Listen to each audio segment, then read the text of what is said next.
정말 그 육태한밤에서 최초로 지금 좀 공개를 하는 건데 지금 아이가 몇 학년인데 지금 이걸 하는 게 맞을까요? 강조드리는 시기별로 꼭 해야 되는 로드맵이죠.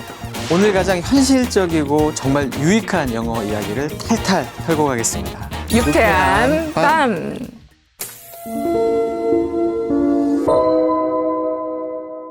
반갑습니다. 저는 교집합 스튜디오 유튜브 채널에서 많은 학부모님들을 만나 뵙고 있고요. 이제 막 출간된 영어 자녀교육서 초등영어 6의 저자 권태영입니다. 반갑습니다.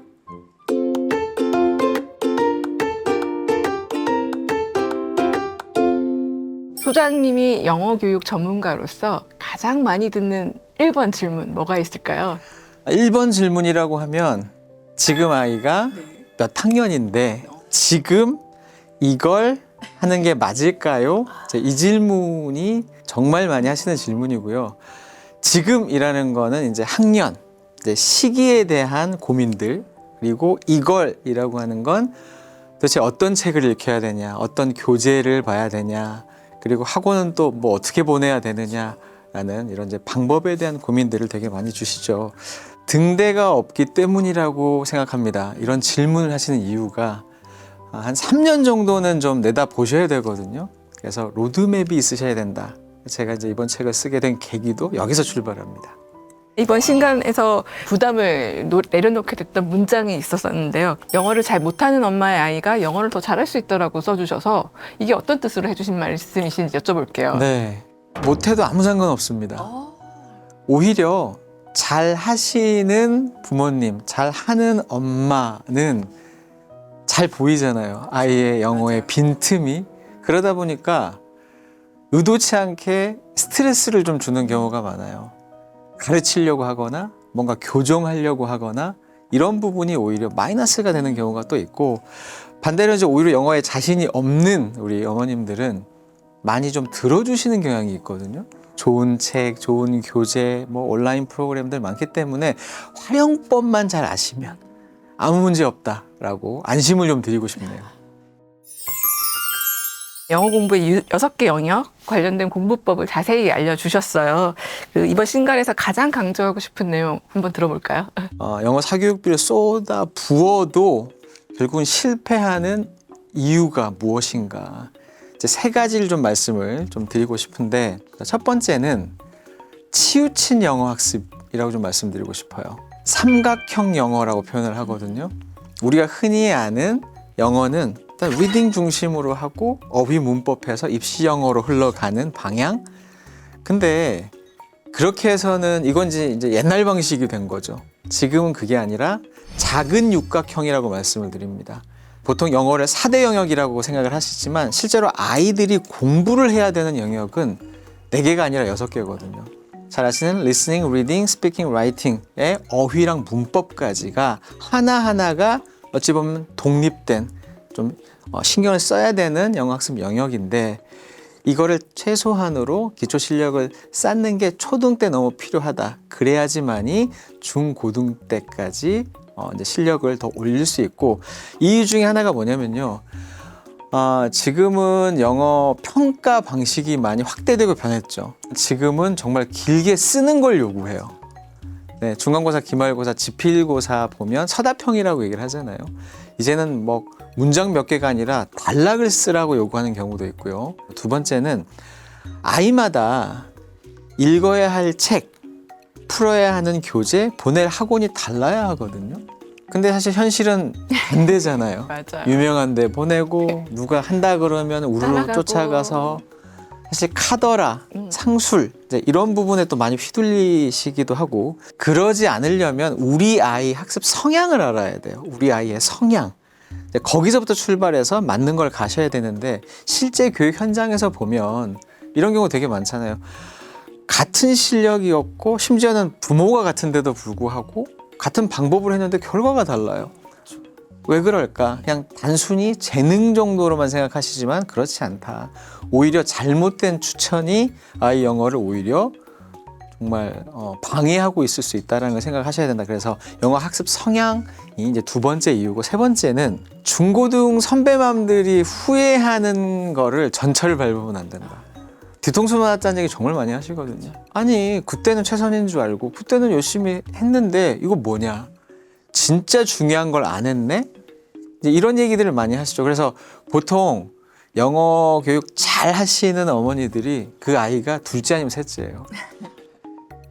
첫째는 시행착오를 어쩔 수 없이 할 수밖에 없는 상태거든요. 고등까지 이어지는 현실적인 영어 교육 로드맵이 있어야 된다라고 좀 말씀을 드리고요.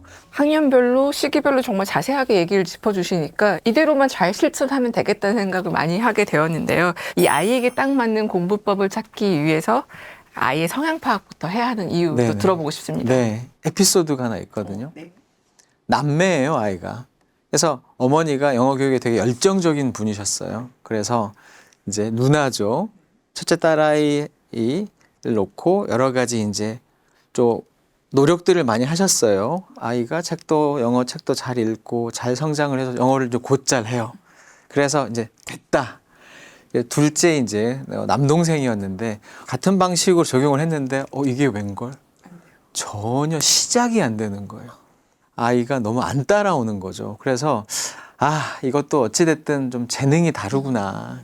이 아이는 이제 영어 재능이 없구나라고 이제 생각을 하실 때쯤 추천을 좀 해드렸었거든요. 읽을 책이라던가 이런 부분에 있어서 혹시 좀 그런 거를 좀 더 좋아하지 않나요? 알고 봤더니 누나랑 성향이 너무 다른 아이였던 거예요. 그래서 책 추천이 달라지니까 그때부터 재미있게 읽기 시작을 하고 파닉스 같은 규칙성에 대한 것들을 훨씬 좋아하고 책을 읽는 것도 사실 그런 이제 스토리라든지 이제 픽션 위주가 아니라 넌픽션을 좋아했던 아이였죠. 그래서 나중에는 불과 누나가 4년 만에 한 영어 공부를 2년 만에 따라잡는 실제로 이런 경우가 상당히 많거든요.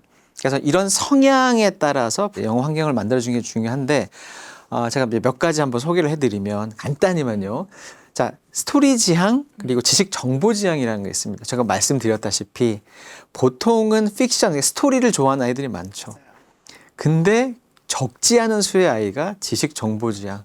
이 아이는요, 그냥 픽션, 그냥 이야기 별 관심 없습니다. 재미없어요. 자기가 좋아하는 공룡이든 곤충이든 뭐 자동, 그쵸? 그런 것들과 관련된 새로운 걸 되게 좋아해요. 그러니까 그렇게 읽을 거리가 좀 달라져야 된다. 이제 이 성향에 따라서요. 그리고 사교형과 독립형 아이가 있어요. 자, 사교형은 에너지를 이제 상호작용을 통해서 얻어요. 같이 떠들고 네, 떠들고 같이 막 하고 그리고 영어 학습 자체도 이제 그룹 수업 발표하고 이렇게 습득하는 게 좋은 아이라면 독립형 아이들은 좀 내성적인 아이들이거든요. 이런 아이들한테 그런 발표 그룹 수업 활발한 데를 만약에 학원을 보냈다. 그럼 이제 울면서 안 간다고 얘기를 해요. 근데 엄마는 모르죠. 그냥 어려운가 보다 아이한테는. 그렇지 않다는 거거든요. 이런 아이는 오히려 1대1 수업이나 소규모 그룹 수업부터 시작을 해서 온라인 학습 프로그램도 적극적으로 활용하시면 되게 또 잘할 수 있는 그런 환경을 만들어줄 수 있다. 그리고 마지막으로 납득 필요형과 습득 선호형 아이들이 있어요. 좀 전에 제가 예시를 들었는데 남매가 동생이 납득 필요형이고 그 누나가 습득 선호형이었거든요. 이게 무슨 말이냐? 자, 습득 선호형 아이들 같은 경우에는 복잡한 설명 없이도 그냥 듣고 읽고 하면서 이렇게 자연스럽게 습득하는 거가 잘 맞고 납득 필요형 같은 아이들은 단호합니다. 설명이 없는데 외우려고 하는 거를 극혐합니다. 질색해요. 그러면 우리 아이는 어떤 이 둘 중에 뭘까? 그래서 아예 정말 이거 육태한 밤에서 제가 이제 최초로 지금 좀 공개를 하는 건데 이거 잠깐 일시 멈춤 해서 한번 체크 한번 해보세요.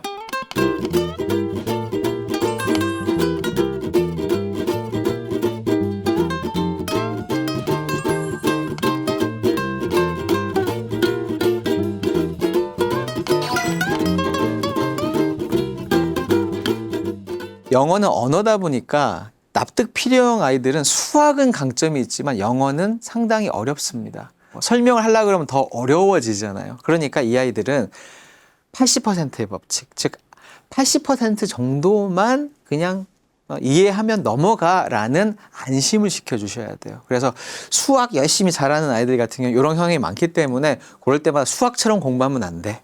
이거는 그냥 네가 이해했으면 넘어가도 돼라고 조금씩만 이야기해 주셔도 되게 더 달라질 수 있거든요. 네, 이런 성향에 따라서 우리 아이한테 맞는 교육 환경이 달라질 수 있다. 네, 그게 이제 성향의 핵심이죠. 초등학교, 중학교 영어 학습 과정에서 그 특정 학년 시기에 전환점을 맞는 때가 있다고 하셨어요. 이때가 언제인지. 그렇죠. 사실 한국교육과정평가원에서도 아이들한테 직접 물어본 거예요.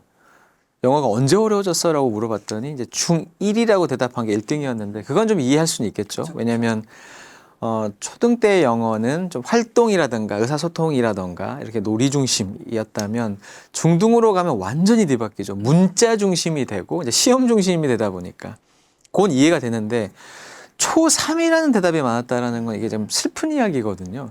공교육이 시작되는 초3부터 이거는 격차 때문이에요.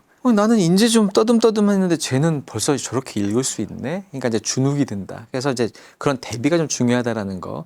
그리고 이제 숨은 학년이 바로 초등학교 5학년이에요. 중1이 사실은 초5 때부터 발생된 문제가 누적돼서 거기서 터지는 거거든요. 영어 교과서도 사실 초등학교 5학년이면 약간 좀 글법들이 좀 많아지기 시작을 하고. 근데 가장 큰 이유는 뭐냐면 엄마가 진지해지기 때문이에요. 초5 때. 그러니까 아이들은 되게 해맑다가 뭐 초4든 초5든 무슨 뭐 차이가 있겠어요, 아이들은. 근데 이제 엄마들이 진지해지기 시작을 해서 갑작스럽게 빡센 학원을 보내시려고 해요. 여기서 문제가 생겨요. 왜냐하면 회복 탄력성이 부족한 아이는 이때 튕겨져 나갑니다. 본인한테 어렵다 그러면 바로 덮습니다. 그냥 이건 내가 할 게 아니야. 책도 마찬가지고요. 그래서 그런 섬세한 것들을 같이 보셔야 된다. 그래서 그 회복 탄력성이 좀 약한 아이들은 특별한 케어가 돼야 된다. 영어 학원 선택도 어떻게 하면 좋을지도 알려주시면 좋겠는데요. 네. 일단 영어 학원은 의탁하는 곳이 아니에요. 뭘 기대하고 보낼 것인가가 엄마 머릿속에 없으면 그냥 의탁하게 된다는 거죠. 그러면 이제 몇 년간을 계속 그냥 보내고 근데 그 중에 또 상당수는 너무 기대에 못 미치는 뭐 이런 얘기를 많이 하시잖아요, 현실적으로. 그래서 일단 그런 관점을 가지셔야 되고 그러려면 이제 오늘 정말 좀 강조드리는 시기별로 꼭 해야 되는 로드맵이죠. 이거를 알고 계시면 이 타이밍에 우리 아이 리딩은 괜찮은 것 같아. 근데 라이팅이 부족하네.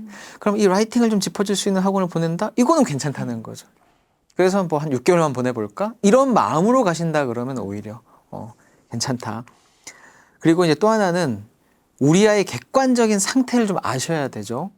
이거를 모르시는 경우가 참 많죠. 우리 동네에 있는 유명 어학원은 탑5에서 이렇게 꿰시지만 정작 우리 아이의 이 6대 영역의 수준에 대해서는 잘 모르시거나 성향도 모르시거나 이게 사실 문제죠. 그러다 보니까 이 묘한 그 경쟁 심리 때문에 무조건 저희 아이는 좀 높은 반으로 넣어주세요. 제가 들었을 때 제일 무서운이에요, 이 부분은. 회복 탄력성이 좀 낮은 아이들 같은 경우에는 나가 떨어집니다. 좀 정보에 휘둘리지 말고 내 아이 잘 보면서 아이에게 지금 필요한 영어를 해줄 수 있는 학원을 찾아야 될 것 같은데요. 고등학교 갔을 때 그 시기의 학원은 혹시 어떨까요? 결국에는 고등 때는 학원을 안 보내시는 게 베스트예요. 왜냐하면 시간이 없어요. 지금 수능 영어가 절대평가가 돼서 이제 뭐 주 2회씩 보내는 경우 부담스러워 하시거든요. 주 1회씩도 좀 많고, 아이들이 영어만 할 것도 사실은 아니고, 그리고 또 이제 인강도 좋은 게 너무 많고, 물론 이제 아이가 특별하게 케어가 필요하거나, 특히 이제 내신으로 수시로 가야 돼가지고 전략적인 선택은 있을 수 있지만, 수학이 더 암한 문제일 가능성이 높고, 국어는 해도 답이 없는 것 같고, 이제 사회가 새로운 대입으로 들어가면서는 이제 통합으로 봐야 되잖아요. 할 게 너무 많은데 그 시간까지를 낼 수 있을까? 그래서 뭐 중3까지 완성하라 이게 아니라 학원을 다니지 않아도 충분히 조금씩 쌓아 나가면 될 정도까지를 만들어 놓으시는 게 현실적인 솔루션이죠. 자기주도가 될 수 있는 환경을 만들어줘서 고등학교로 올라가면 수학해야죠. 네. 겨울방학 이제 앞두고 있어요. 영어에 혼란을 느끼는 시기가 예비 중1이라고 또 생각이 들어서 얘네들은 어떻게 겨울방학을 보내면 좋을까요? 정말 중요한 시기거든요. 첫 번째는 무조건 기출을 파악해라. 아이가 기출을 눈으로 봐야 돼요. 어머니도 아셔야 되고. 그래서 지금 이걸 보면 내가 지금 어느 정도까지 할 수 있는지, 그러면 이제 겨울방학 계획이 나오겠죠. 현실적인 계획. 여유 부릴 시간이 많지 않다. 왜냐하면 중1이 뭐 수험생은 아니지만 중1 때 심리적 충격을 완화하는 게 목적이에요. 기출을 좀 파악하고 부족한 걸 보충하는 계획을 잡자. 두 번째가 어휘입니다. 가장 단기간에 아이의 영어 자신감을 끌어올릴 수 있는 유일한 방법이 어휘예요. 그래서 지금부터 겨울방학까지 이제 리딩도 열심히 하셔야 되지만 어휘를 좀 프로젝트식으로 해가지고 좀 쉬운 교재부터 시작을 해서 좀 자신감을 좀 끌어올리는. 왜냐하면 어휘가 좀 성장을 하면 갑자기 안 들리던 것도 좀 들리고요, 안 보였던 것도 좀 보여요. 그때 이제 아이의 그 자신감을 좀 키워 나갈 수 있는 계기로 만들어라. 그래서 만약에 좀 늦었다라고 생각하신다 그러면 어휘부터 챙기는 거 추천드립니다. 수학을 잘하면 대학을 잘 가고 영어를 잘하면 인생을 잘 살 수 있다고 뭐 이런 얘기가 있더라고요. 영어 고민이 많은 우리 부모님들을 위해서 도움 말씀 해주시면 좋을 것 같은데요. 네네. 저는 부모님의 역할은 연출가였다가 촉진자가 됐다가 결국에는 누구나 다 서포터로 갈 수밖에 없다.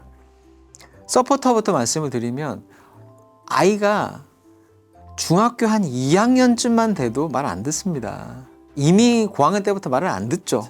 효자 효녀가 이제 중2 정도까지 가요. 그러니까 그때는 그냥 응원해 줄 수밖에 없어요. 뭐 잔소리 한다고 해서 듣는 것도 아니고, 특히 고등학생이 되면 부모님의 잔소리는 정말 쓸데없어요. 그렇게 해서 공부하는 학생은 전 단 한 명도 본 적이 없어요. 오히려 방해가 돼요. 그래서 결국에는 그냥 믿어주고 응원해 줘야 되는 단계까지 와야 되는데, 그럼 그 전에 연출가랑 촉진자는 뭐냐? 영어는 환경이죠. 언어잖아요. 습득하는 게 기본입니다. 그래서 영어를 뭐 아기 때부터 엄마가 막 열의에 차서 가르치겠다 이런 마음보다는 아이가 영어를 좀 가깝게 느낄 수 있고 좀 효율적으로 뭔가를 할 수 있는 환경을 조성해 주는 게 중요해요. 그러니까 영어를 못해도 된다는 거예요.